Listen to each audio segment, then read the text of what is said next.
So this is the second part of partial pressure for Chem Class 38, starting at number 4 under related equations for Dalton's law of partial pressure.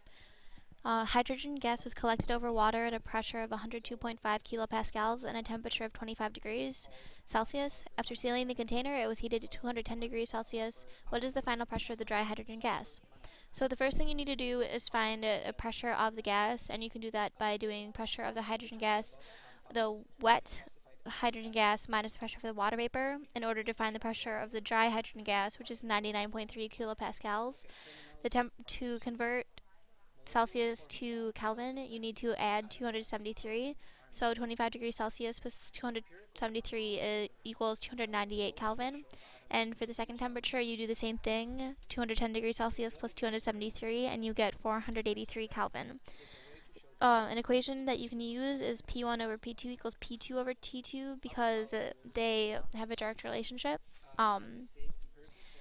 Because it has constant moles and volume and such. So then you just plug in the values that you calculated or were given. So 99.3 kilopascals over 298 K equals P2, because that's what you're solving for, over 483 Kelvin, which goes to P2 equal the pressure of the dry hydrogen gas is 160.9 kilopascals. Number 5, oxygen gas was collected over water at 30 degrees Celsius. The pressure in the 2.5 liter container was 110 kilopascals.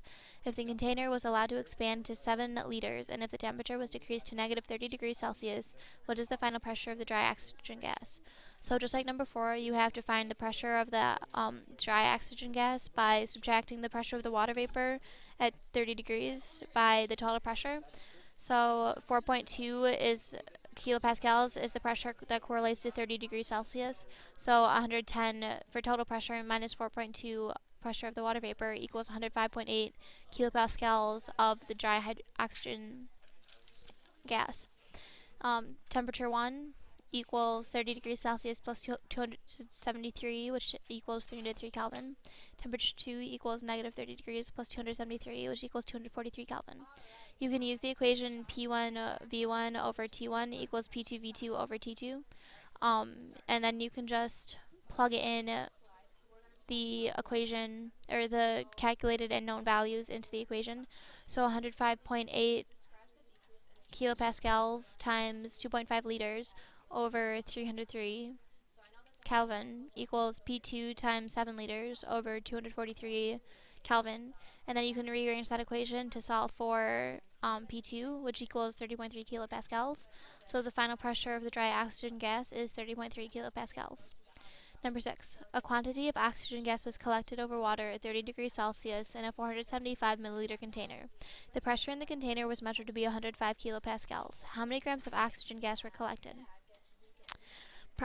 You again have to find the pressure of the dry oxygen gas, or of the dry oxygen gas, pressure of the gas.